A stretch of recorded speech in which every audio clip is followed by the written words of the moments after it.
Wise mains grand child. ये एक isekai story है। आगे बढ़ने से पहले स्पॉइलर वार्निंग। तो स्टोरी के शुरुआत में शहर दिखाया जाता है। तो ऑफिस में अपना नॉर्मल मेन कैरेक्टर जो कि अकेला रहता है, हर रोज की ही तरह काम खत्म करके घर जा रहा था।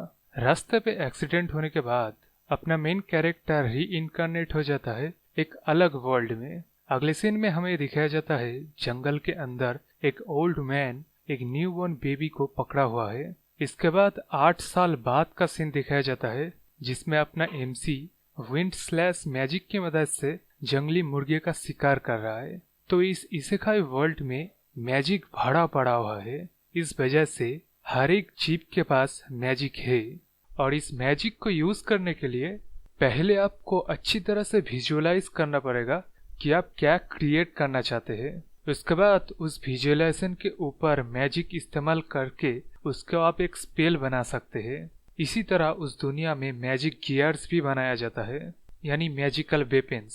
तो यहाँ पे उसी ओल्ड मैन को दिखाया जाता है।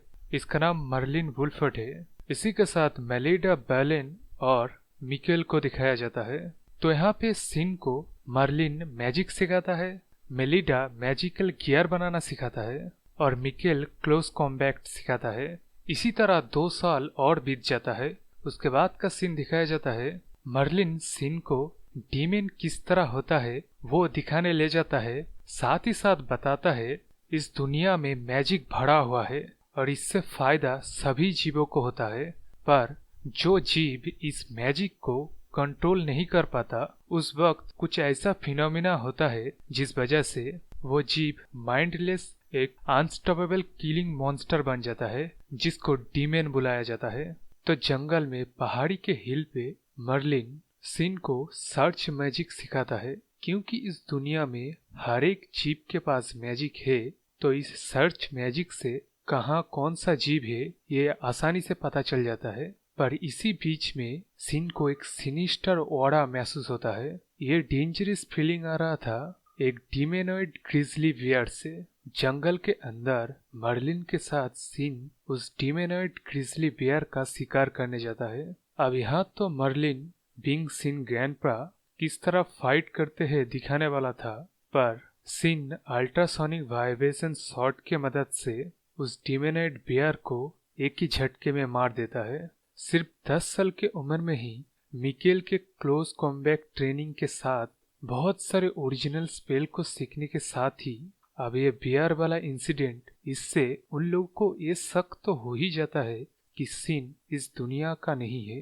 पर इस जंगल के अंदर एक ओल्ड मैन को एक ग्रैंडचाइल्ड मिला जिसके साथ वो परिवार की तरह रह सकता है। उससे ज्यादा और क्या चाहिए। इसी के साथ 5 साल और बीत जाता है। अब सिन 15 साल का हो चुका है, यानी कि अडल्ट हो चुका है।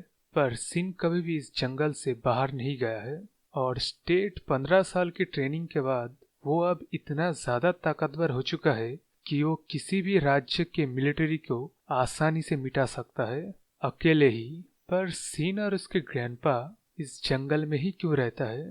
एक्चुअली डीमेनॉइड ग्रिजली बियर की ही तरह कोई इंसान भी एक डीमेनॉइड इंसान में बदल सकता है।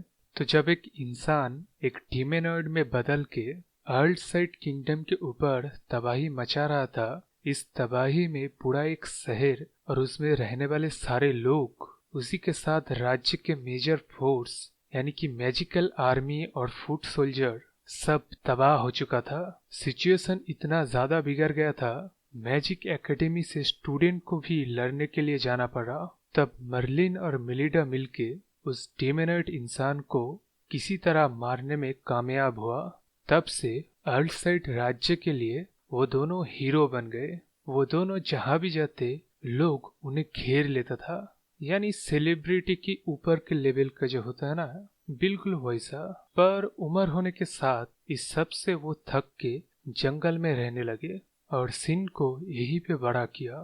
पर मर्लिन इस दुनिया के बारे में सिन को लगभग कुछ नहीं बताया। सिन के 15th बर्थडे पे उसे पता चलता है Mikel actually retire night commander है और उसके बर्थडे पे जो लोग आए हैं उनमें अर्ल साइड राज्य के किंग डिसेम बर्न अर्लसाइन है। सिन जिसको बिग ब्रो बिग सिस बुलाता है वो रॉयल गार्ड और रॉयल मैजिशियन है। ऑब्वियसली किंगडम के साथ मर्लिन के रिलेशन तो अच्छे होंगे ही, पर सिन जिसको वो लोग सोच रहे थे कि वह अलग दुनिया से आया है, इस वजह से ज्यादा कुछ ना पता चले तभी अच्छा है। यही सोच के शायद मर्लिन ने कुछ बताया नहीं। ऑब्वियसली मर्लिन अपने ग्रैंडचाइल्ड को प्यार तो करता है, पर वो 15 साल सिन को ऑब्जर्व करके आप बताने का डिसाइड करता है। पर जैसे कि आपको पहले ही बताया कि सिन की ताकत एक राज्य के आर्मी के ताकत से राइवल करता है। ये बात अगर पड़ोसी राज्य को पता चले तब होल कॉन्टिनेंट में पावर बैलेंस बिगड़ जाएगा, इससे वॉर भी स्टार्ट हो सकता है। पर यहाँ सिन खुद नहीं जानता कि वो कितना ताकतवर है, और ये ऑब्वियस सी बात है क्योंकि सिन अपने उम्र के बच्चों को कभी भी मैजिक इस्तेमाल करते हुए नहीं देखा। उसे छोड़ो, अपने ग्रैंडपा को ही सिर्फ मैजिक इस्तेमाल करते हुए देखा, जो कि एक राज्य के डिमोनॉइड बने इंसान को मार के हीरो बना है। तो इस सब के बारे में उसे अच्छी तरह से एजुकेट करने के लिए वो लोग डिसाइड करते हैं सिन को मैजिकल एकेडमी में भर्ती करेगा। तो अगले दिन वो लोग कैपिटल के लिए निकल जाते हैं। कैपिटल में सिन पहले तो अपने ग्रैंडपा के मैंसन में जाता है, उसके बाद शहर में घूमने के लिए निकल जाता है। स्टेट 15 साल के बाद पहली बार किसी चीज को खरीदना, शहर में घूमना, नजारा देखना, ये सब करते हुए सिन गलियों में कहीं खो जाता है। वहीं पास में दो लड़कियों को कुछ डीमन हंटर परेशान कर रहा था, तब सिन उन दोनों को बचा लेता है। तो इस रेड वाली का नाम मरिया है और इस ब्लू वाली का नाम सिसिलियन है। ये दोनों ही एक्चुअली मैजिशियन है और इस साल का मैजिकल एकेडमी में एंट्रेंस एग्जाम ये दोनों भी देने वाला है सिन के साथ। तो एंट्रेंस एग्जाम के दिन एकेडमी में सिन की मुलाकात होती है कर्ट से, पर मुलाकात मुक्कालात में बदल जाता है। यहाँ कर्ट सिन को अपने फैमिली बैकग्राउंड से डराने वाला था, तभी उस राज्य के प्रिंस ऑगस्ट आके मैटर को बढ़ने से रोक लेता है। अगले सीन में एग्जाम दिखाया जाता है, उसके बाद प्रैक्टिकली किसके पास कितना ज्यादा मैजिकल एप्टीट्यूड है देखने के लिए एक टेस्ट होता है। वहां पे सिन को सच में शर्म आ जाती है अपने एज के बंदे को मैजिक इस्तेमाल करते हुए देख के। मतलब वो सीन सच में हिलेरियस था। यहाँ सीन मैजिकल मामले में स्केल के ऊपर नहीं 56 फाड़ चुका था। ये बात तो था, पर उन स्टूडेंट्स को इतने वीक मैजिक इस्तेमाल करने के बाद इतने प्राउड फील करते हुए देख के सीन की हालत बिल्कुल ऐसी हो गई थी। तो ये सब खत्म होने के बाद स्टूडेंट्स को अपना स्टूडेंट आईडी दिया जाता है। स्कूल से स्टूडेंट के लिए इंचेंटेड यूनिफॉर्म दिया जाता है और जो बंदा फर्स्ट आया है यानी कि सिन, उसे एंट्रेंस सेरेमनी के लिए स्पीच देने के लिए बुलाया जाता है। इसके बाद उसी दिन के रात को सिन अपने स्कूल की यूनिफॉर्म के ऊपर जो इंचेंटमेंट है उसे मिटा के अपना खुद का ही एक अलग इंचेंटमेंट देता है जो कि काफी पावरफुल था। इवन उसकी ग्रैंडमा मेलिडस इस इंचेंटमेंट को नेशनल ट्रेजर घोषित कर देता है। इसके बाद अगले दिन एंट्रेंस सेरेमनी की स्पीच खत्म होने के बाद क्लास के आखिर में सिसिलियन सिन से मदद मांगने आता है कर्ट के हैरेसमेंट से बचने के लिए, पर तभी कर्ट आ जाता है।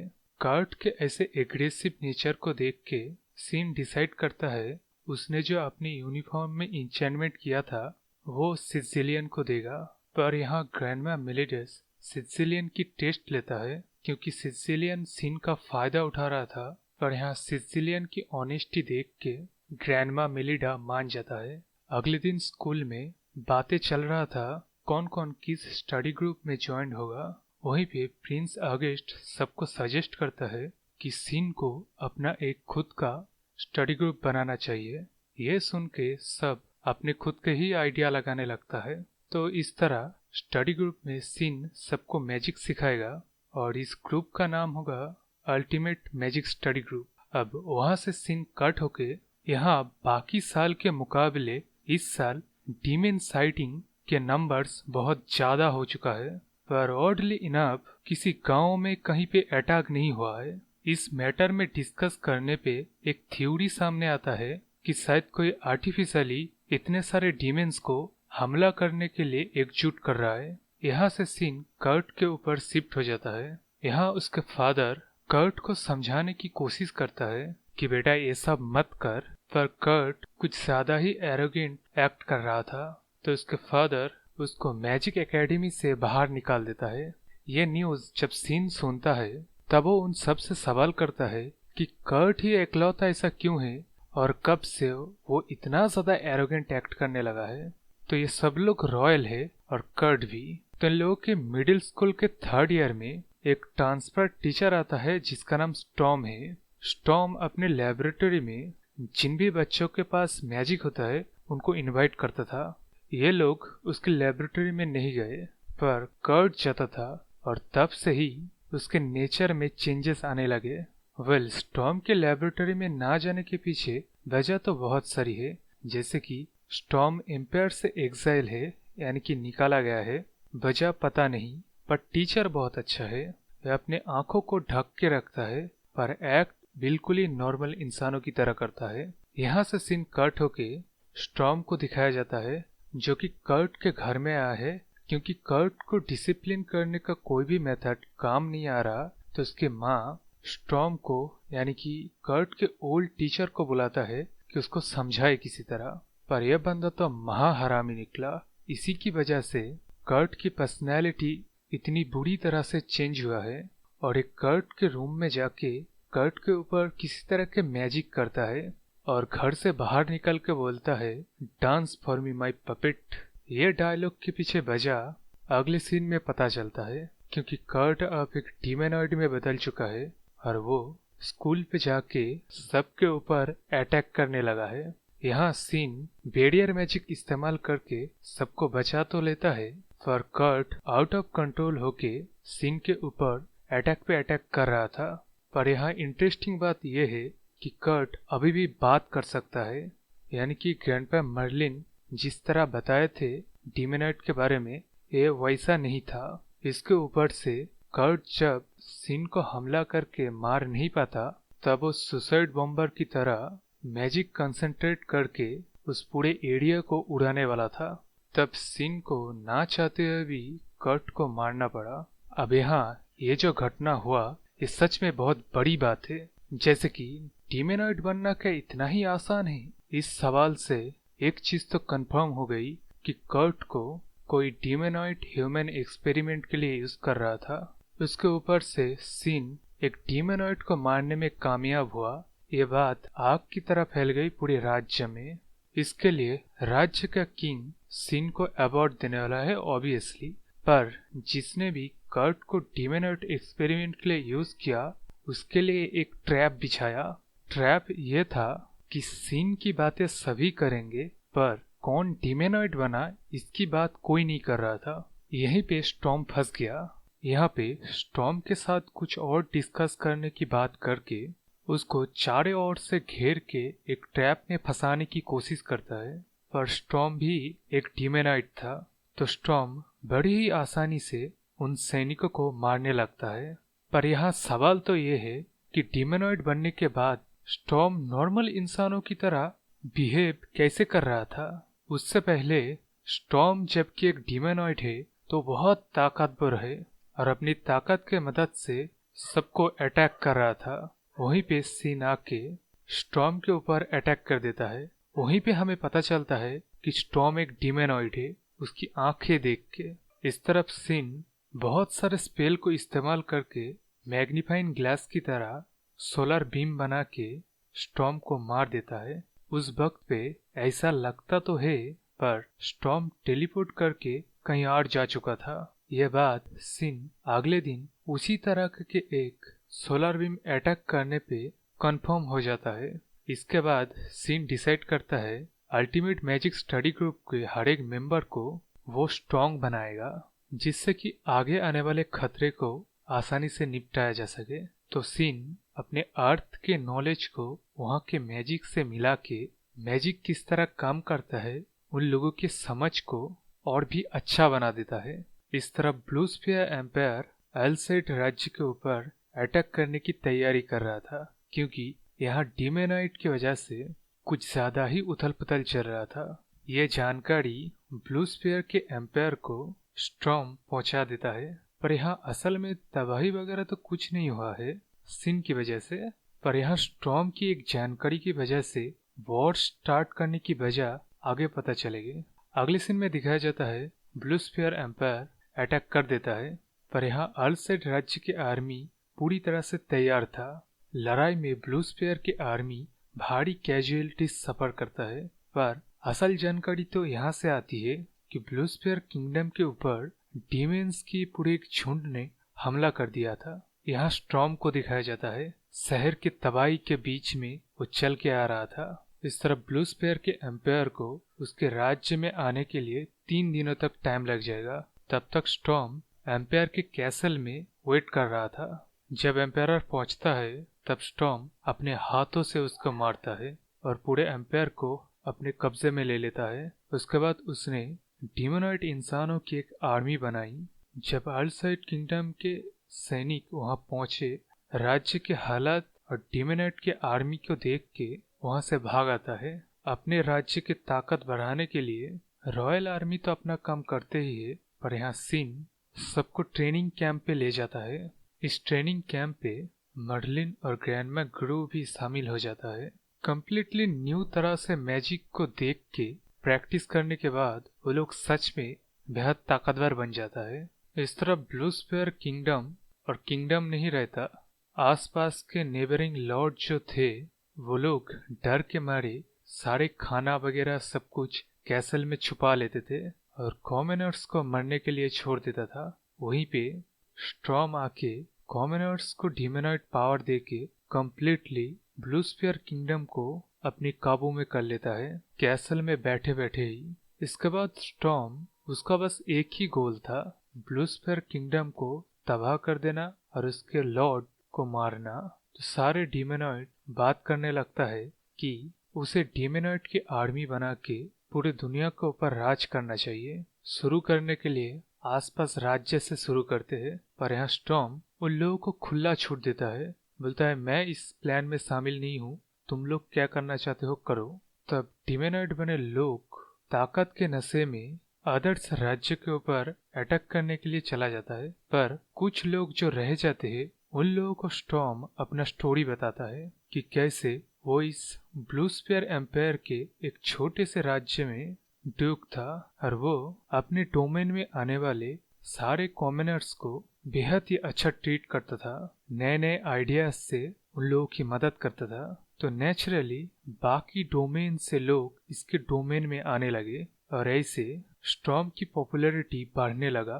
इस तरह ब्लू स्फीयर किंगडम के किंग को डर लगने लगा कि इस राज्य के लोग स्टॉर्म को ही नेक्स्ट किंग ना बना दे। तो अब उसने प्लान करके अदर्स डोमेन के ड्यूक को लाके अपनी ही एक प्लान बना के उसे चिट्ठी दे के बुला के कि कॉमनर्स लोगों की लाइफ किस तरह इम्प्रूव किया जाए, उसे वहीं पे रोक लेता है। इस तरफ उसके अपने डोमेन के लोगों को झूठ झूठ बातें फैला के वहाँ के लोगों को विश्वास दिला के कि स्टॉर्म ये सब गंदा काम कर रहा था तुम लोगों के पीठ के पीछे, उन लोगों को इतना पागल बना देता है कि वो स्टॉर्म के कैसल में जाके उसके प्रेग्नेंट वाइफ को मार देता है। जब स्टॉर्म ये नजारा देखता है और उन लोगों को बताता है किस तरह बेवकूफ बनाया गया है उन लोगों को, वो लोग तब माफी मांगने लगता है। इस तरह स्टॉर्म पूरी तरह से टूट चुका था।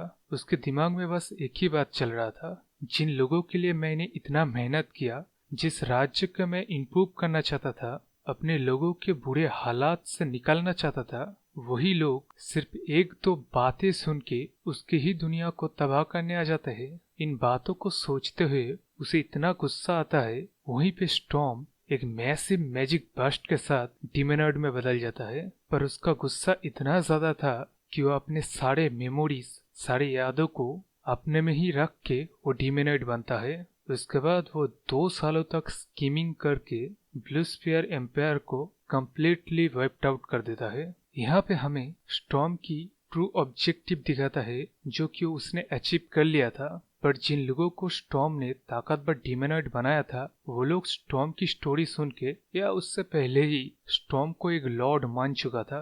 तो अब उसे एक न्यू पर्पस देने के लिए स्वीट किंगडम के ऊपर अटैक कर देता है डिमोनॉइड की मदद से। स्टॉर्म को दिखाता है कि उसके काम अभी तक खत्म नहीं हुआ है, उसने सब कुछ अचीव अभी तक नहीं किया है। अपने सामने एक ताकतवर एनिमी को लाके, यानी कि सिन वुल्फर्ड। यहीं पे सीरीज खत्म तो हो जाता है, पर स्टोरी तो आगे बढ़ता ही रहेगा। आप मेरे इस चैनल को सब्सक्राइब कर लीजिए आगे और भी स्टोरी जानने के लिए।